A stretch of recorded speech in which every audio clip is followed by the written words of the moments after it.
Você e todos vocês! A praga do dia! Que baratas leitoras, grilos, ratos, traças, que milhares dessas criaturas devorem as suas respectivas coleções e comam as suas lombadinhas se você praticamente não assistir o vídeo de hoje. Então, deixe seu like, se inscreva no manicômio, porque é praga do Arca do Caixão. Então, praticamente pega.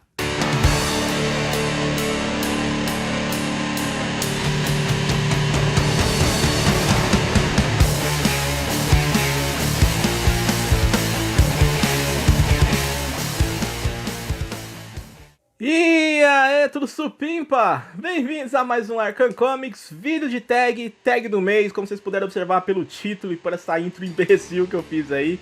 A tag do mês de outubro é relacionada ao Halloween, ao Dia das Bruxas, e consiste em apresentarmos quadrinhos que não necessariamente sejam voltados ao terror, mas que envolvam criaturas relacionadas ao Halloween, vampiros, bruxas, zumbis, múmias, desescambaus aí.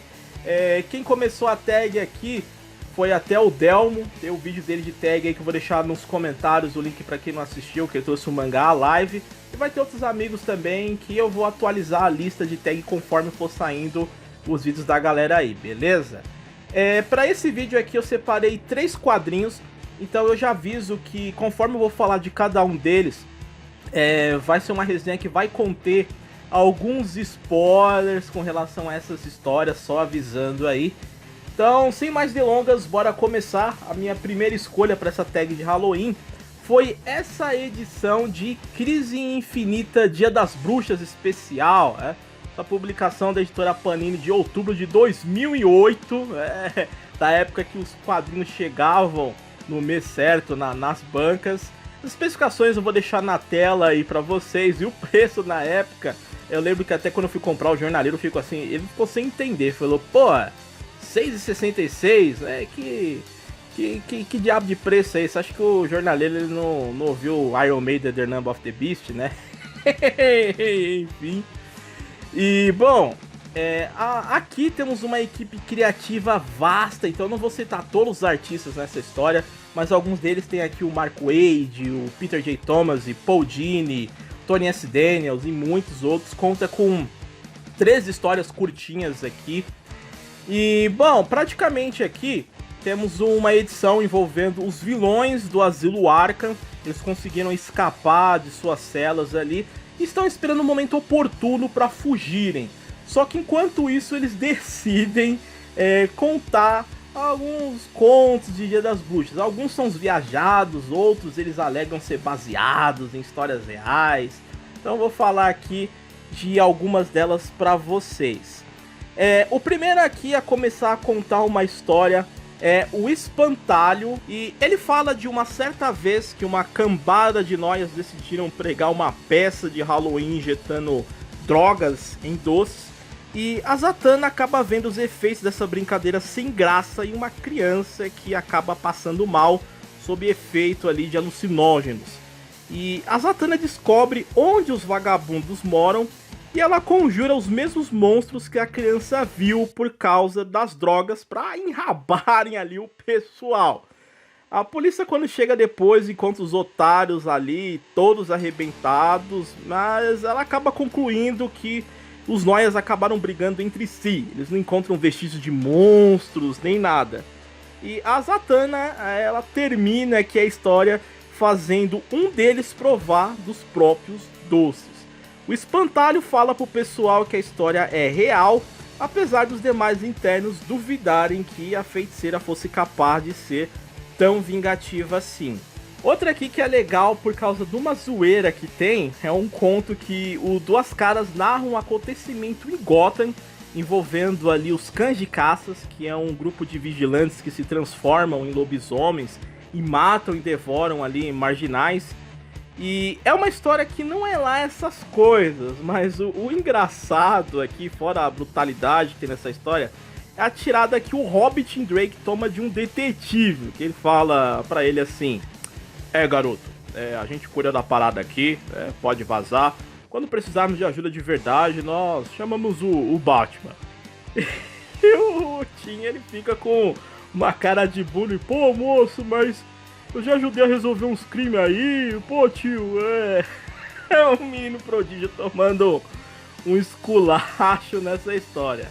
E tem um conto aqui também bem tosquinho, contado por uma mulher que nem eu, nem os caras do Arkham que vivem lá sabe quem ela é. O Coringa chega a falar: ah, tudo bem, mas quem diabos é tu? E ela, cheia de pompa, né, ela fala: ah, eu sou Fobia, senhora do medo, seria do terror.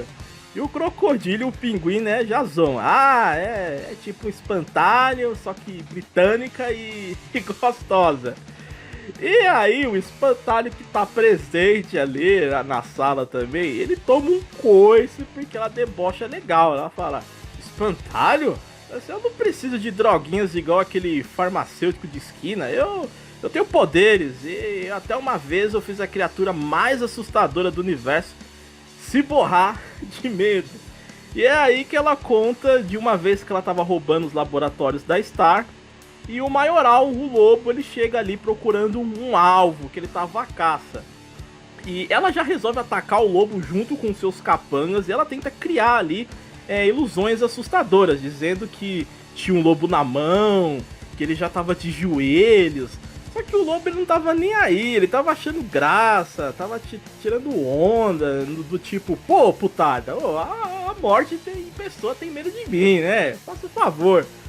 Só que aí ela consegue encontrar algo que o lobo não mata e faz o Maioral meio que fugir, que é um cachorro.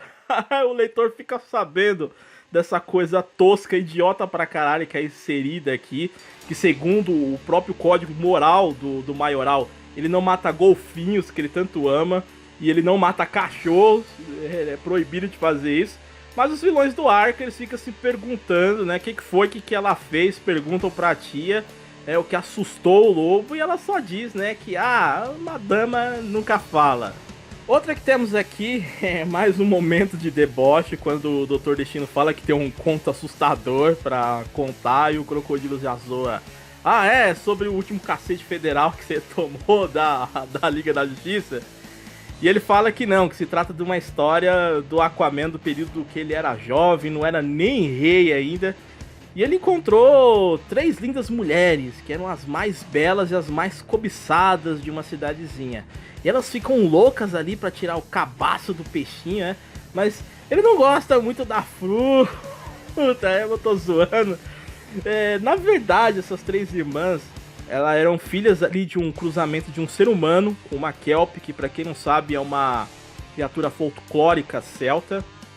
E elas queriam molestar o peixinho e também sacrificá-lo ali, elas eram bruxas. Só que ele ligeiro, ele foi ali pra matá-las. Ele acaba ali assassinando as 3 afogadas em uma caverna marítima ali, que fica dentro da própria casa delas. E ele faz isso por elas terem transado com todos os caras da cidade a rodo. E ao darem crias ali, elas assassinaram suas próprias crias por serem consideradas feias. É mais um daqueles contos que o pessoal duvida que o herói era capaz de fazer algo do tipo. E a ironia fica aqui, né, por conta de quem realmente são os monstros. E, bom, a HQ tem mais outras histórias aqui, mas eu não vou entrar em detalhes de todas elas. Algumas são bem mais ou menos, outras são bem pastelonas, como uma do Charada, que tentou fazer um assalto no Halloween ali, que ele passou em Metrópolis, e ele tomou um choque de taser da Lois Lane, que conseguiu deter ele, e os seus capangas ali foram quebrados pela aparição tosquíssima do Batizarro e do Super Zarro. Tem até uma arte aqui zoando o Cavaleiro das Trevas. E a narrativa do Batizarro aqui é aquela coisa de doido, né? Ele sempre fica repetindo tudo que ele tá pensando. Por exemplo, um homem não ser de carne e osso, ele não ser certo de moer, rasgar e quebrar. Mim descobri isso do jeito fácil. Não foi rápido, mim ter tempo de ver morte chegando. Então do tudo ele não estar ali, não me encarar de frente, não acontecer tão rápido. É esse tipo de coisa idiota que só as histórias que tem a participação do Bizarro proporcionam. Mas só pra encerrar essa edição aqui, com um último conto. Esse aqui é com o Crocodilo, que é um dos caras que mais ou os próprios colegas aqui. E ele mesmo conta essa história, de uma vez que ele tava tocando terror numa cidadezinha ali, matando geral, quando ele é confrontado pelo Ressurreição. Que pra quem não conhece, só resumindo de maneira rápida, ele é um personagem da DC praticamente imortal, porque toda vez que ele morre, ele ressuscita com um poder diferente. Só que sem saber disso, o Crocodilo mata e devora o cara, que depois ali, pra trollar, ele causa uma caganeira, uma dor de barriga no Crocodilo e dá o troco no vilão, fazendo o mesmo. E o Crocodilo ele se borra tanto, mas tanto de medo do cara, que ele empreendendo fuga ali, a caminho, ele meio que se porta como um Pokémon, porque de um crocodilo ele evolui para um jumento, achando que ele vai se livrar do cara se jogando num posto de gasolina. É o Crocodilo vergonha alheia. Esse é o último conto da HQ aqui, que ela encerra com o Coringa dando uns sustos nos amigos que o pessoal se borra tanto que voltam pra cela deles desistindo de fugir. E é engraçado que nessa hora o desafiador ele se revela como tendo ali possuído o Coringa para impedir a fuga em massa. E o curioso é que geralmente ninguém enxerga o desafiador na sua forma de Gasparzinho, mas o Coringa aqui consegue ver ele e acha graça do que o herói fez. É uma edição bem divertida, né? Claro que o propósito dela não é tocar o terror, fazer você se borrar de medo, não, é apenas apresentar os vilões do Arkham contando umas historinhas tosquinhas aqui. Algumas são bem divertidas, outras não são lá essas coisas. Mas pra quem se interessar, vale a pena caçar essa edição aqui. Não precisa ter lido Crise Infinita pra ler essa história aqui, até porque é um especial de Dia das Bruxas, é um time.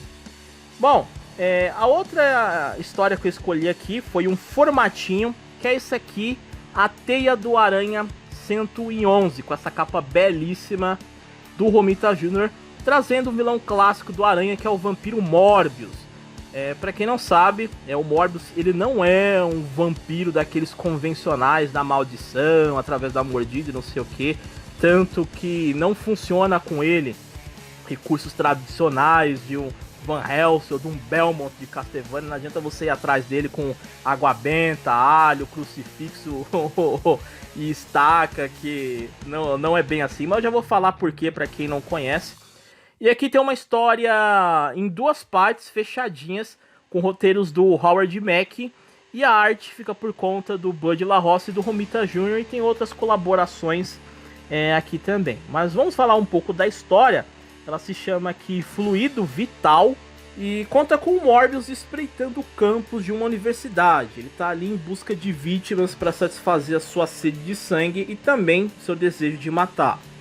E o legal, para quem não conhece bem o personagem, é que tem aqui uma página dupla resumindo a sua origem, de como ele era um cientista renomado, né? O Mike Morbius ganhou um Nobel e tal, mas que ele descobriu que sofria de uma doença sanguínea rara. E ao ele fazer ali um experimento com o DNA de morcegos vampiros em busca ali de uma cura, o processo deu errado e ele virou uma espécie de vampiro, perdendo ali a sua carreira e também o amor da sua vida. Pessoalmente, eu acho a história do Morbius parecida com a do morcego humano da DC Comics, embora eles tenham diferenças, mas ali no quesito de experimentos, o Kirk Langstrom e o Mark Morbius, né, em suas origens ali, eles procuravam uma forma de corrigir problemas relacionados a eles. No caso do Langstrom, ele queria corrigir um problema de surdez, se baseando ali na audição apurada dos morcegos, mas ele acabou virando um monstro, né, um monstro assassino. Então, ambos aqui condenados pelos seus próprios experimentos. Mas, continuando a história, ela desenvolve o drama do Morbius, que não consegue conter ali a sua dor e seus impulsos assassinos, e ao mesmo tempo desenrola tramas secundárias, envolvendo ali racistas, antimutantes, e o Peter que tá meio puto com a Mary Jane, que quer aproximá-lo dos Stacy, que é a família da Gwen. Rola aquele quebra-pau de costume entre o Morbius e o Aranha, que acaba até em algum momento aqui sendo vítima da mordida do vampiro, mas claro, ele não vira um vampiro aranha aqui. E o arco não tem nada de terror, mas a arte do Romita Jr. aqui, ela deixa o Morbius até que bem assustador. E o destaque aqui para essa história vai para Mary Jane, que ela mostra que ela não é só um rostinho bonito, porque além dela intimidar bandido, ela encerra esse confronto entre o Aranha e o vampiro através do diálogo. Ela consegue convencer o Morbius a conter os seus impulsos e a aceitar ajuda para recuperar a sua vida. E ela bota quente pro Peter parar de frescurinha no rabo e de birrinha, né? E ainda tem retardado que se diz fã de Aranha, que fala que Mary Jane não faz nada, que o Aranha é babaca e que a Mary Jane é só uma gostosa genérica, né? Enfim, mas esse formatinho é muito bom. Pra quem é fã do Aranha, eu recomendo, vale a pena ir atrás. E para encerrar aqui o vídeo, a minha última escolha já é uma história que envolve um pouco mais essa coisa de terror, que tá nessa edição aqui de Batman 69. É uma história também em duas partes, que tá completinha, que conta com roteiros do John Rossum e a arte é do Tom Mandrake. Como vocês podem ver pela capa aqui, o personagem em destaque aqui, além do morcego, é o Espantalho, conhecido como o Senhor, o Mestre do Medo. E aqui temos o arco dele, que é o terror absoluto, que começa ali mostrando o Espantalho no Arkham, ali na área geral, e ele sofreu intimidações e ameaças de dois internos. Os caras falam ali pra ele que ele não é nada sem a sua fantasia, sem seu gás do medo, que ele é um bundão, que ele é tão merda que não colocaram ele nem na ala especial das celebridades malucas, e sim na ala geral, né, ali no meio do povão. E nesse momento, o Crane, ele se lembra que ele não é só um cientista, ele também é um psicólogo que baseou toda a sua vida, sua carreira ali, nas pesquisas baseadas no medo. E que ele diz para si mesmo que o seu famoso gás do medo é apenas uma ferramenta, é uma de muitas, e que ele vai mostrar que ele não precisa dele. Ele vai mostrar o que é medo de verdade, até mesmo para o Batman, que ele vê ali como semelhante, que também se utiliza do medo. Então, quando chega a noite, os guardas do Arkham resolvem dar uma curiada no que está acontecendo, porque do nada os internos começaram a gritar todos ao mesmo tempo, e ao investigarem eles encontram ali dois mortos, os internos alegando que foi o Espantalho que fez isso. E o Espantalho, por sua vez, ele aparece ali com um uniforme novo e ele hipnotiza os guardas, fazendo com que pensem que ele se transformou em corvos, e assim ele foge do Arkham. Quando o Batman e o Robin chegam, os guardas contam que o Espantalho matou dois internos, um sufocado com o próprio intestino e o outro ele enfiou os dedos nos tímpanos até o cérebro.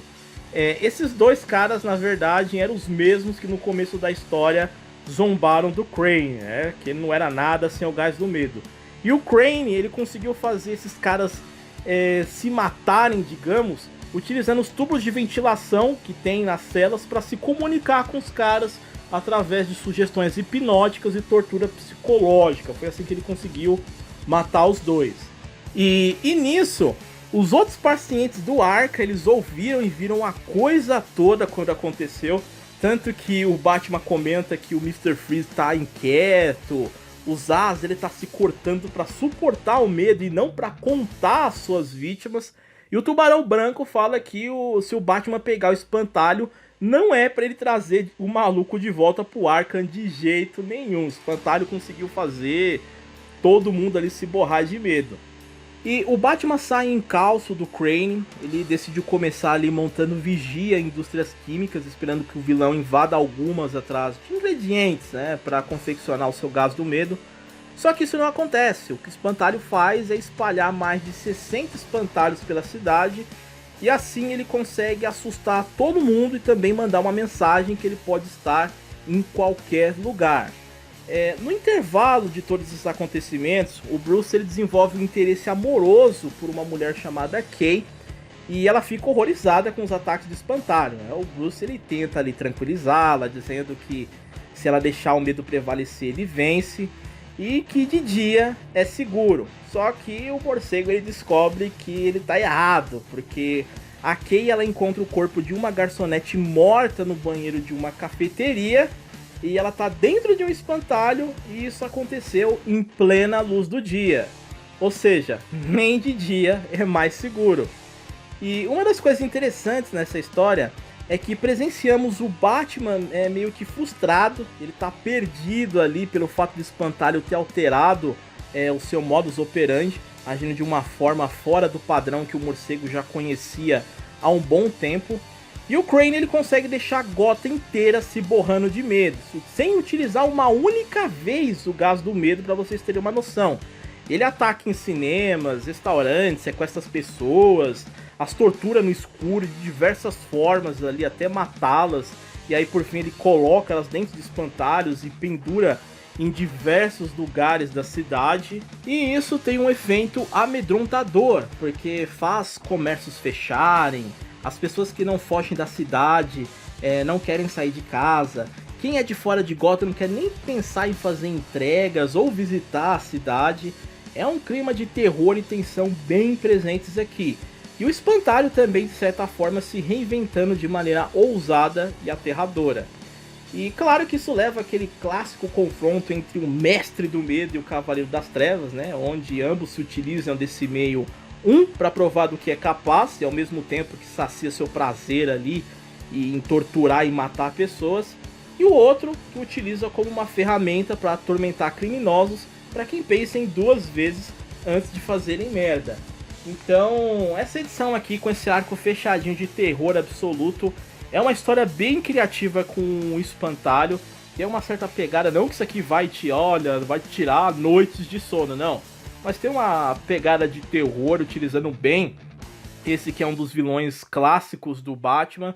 Recomendo essa edição aí para quem é fã do morcego aí, quer ler um material diferente, caçar em sebo. E bom, essas foram as minhas escolhas aí de quadrinhos aí, indicando aí nesse tema de Halloween. Eu espero que vocês tenham gostado. Já leu algum deles aqui? O que acha? Gostou ou não? E também só para entrar no clima da tag aí, quais são as sugestões de vocês de quadrinhos? Essa temática de Halloween? Deixa aí nos comentários. Então, até o próximo vídeo. Um grande abraço e valeu!